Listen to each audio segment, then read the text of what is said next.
ഇന്ന് നമുക്കൊരു caramel pudding ഉണ്ടാക്കുന്നത് നോക്കാം.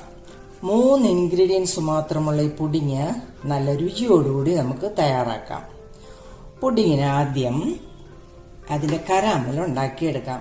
ഇതിന് 3 ഇൻഗ്രീഡിയൻസേ ഉള്ളൂ. 1 കപ്പ് പാല്, ഒരു 3/4 കപ്പ് പഞ്ചസാര, അതിൽ 1/2 കപ്പ് നമുക്ക് കരാമലിനെടുക്കണം. വാനില എസൻസ് 1/2 ടീസ്പൂൺ, ഇത്രയാണ്. അപ്പം നമുക്ക് ആദ്യം പുഡിങ്ങിന്റെ കരാമൽ ഉണ്ടാക്കാം. ഒരു പാൻ അടുപ്പത്ത് വെച്ച് ചൂടാകുമ്പോഴത്തേക്ക് 1/2 കപ്പ് പഞ്ചസാര ഇട്ട് കൊടുക്കാം.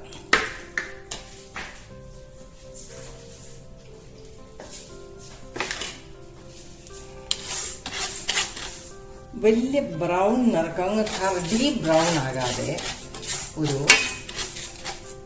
ലൈറ്റ് ബ്രൗൺ ആകുമ്പോഴത്തേക്ക് നമുക്കത് മാറ്റണം. നമുക്ക് നോക്കാം.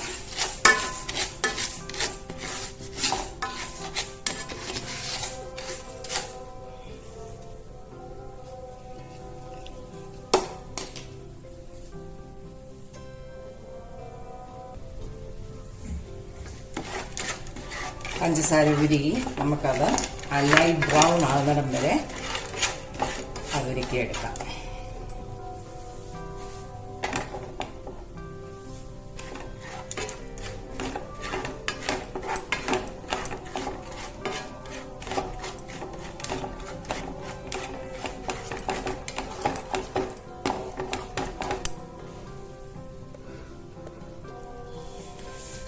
ഈ പരുവത്തില് നമുക്കിത് നമ്മുടെ കരാമൽ ഉണ്ടാക്കേണ്ട പാത്രത്തിലേക്ക് മാറ്റാം.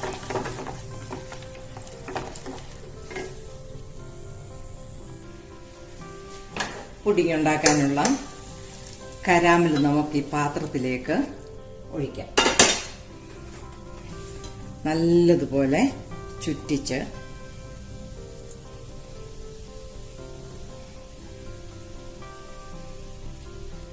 കരാമൽ ഇതുപോലെ ചുറ്റിച്ചു വെക്കണം. ഇനി നമുക്ക് പുഡിങ്ങിന്റെ ഈ പാത്രത്തിലേക്ക് എടുക്കാം. 2 മുട്ട പൊട്ടിച്ചൊഴിക്കുക.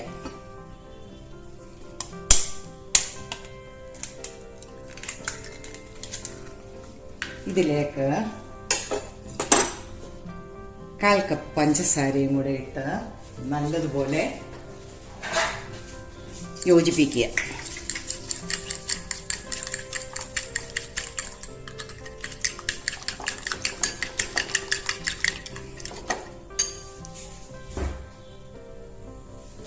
ഇതിലേക്ക് 250 ml, അതായത് 1 കപ്പ് പാലും കൂടെ ഒഴിക്കുക.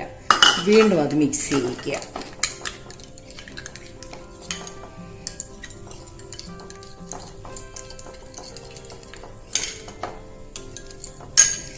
അര ടീസ്പൂൺ വാനില എസൻസും കൂടെ ഒഴിക്കുക.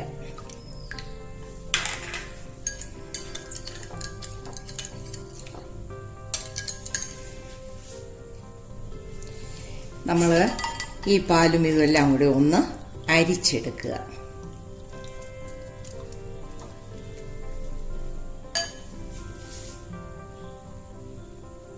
ഈ അരിച്ചു വെച്ച് എടുത്ത് നമ്മുടെ പാല് ഈ പുഡിങ്ങിന്റെ പാത്രത്തിലേക്ക്, നമ്മുടെ കരാമൽ ഒഴിച്ചു വെച്ചിരിക്കുന്ന പാത്രത്തിലേക്ക് ഒഴിക്കുക. നമ്മളുണ്ടാക്കിയ കൂട്ട് ഒരു ആവിയിൽ പുഴുങ്ങാൻ പോവാണ്. അടച്ച് നമുക്കൊരു 30 മിനിറ്റ് ഇതാവിയിൽ നമ്മൾ ഈ കരാമൽ പുഡിങ് വാങ്ങി നമുക്കിതിന് ഇത് വെന്തോന്നൊന്ന് നോക്കാം. ഒരു നല്ല കറക്റ്റായിട്ട് വെന്തിട്ടുണ്ട്. ഇത് നമുക്ക് നല്ലപോലെ ഒന്ന് ചൂടാറി കഴിയുമ്പോൾ ഫ്രിഡ്ജിൽ വെച്ച് ഒരു 2 മണിക്കൂർ തണുക്കാനായിട്ട് വെക്കാം. അത് കഴിഞ്ഞ് നമുക്കിത് നോക്കാം.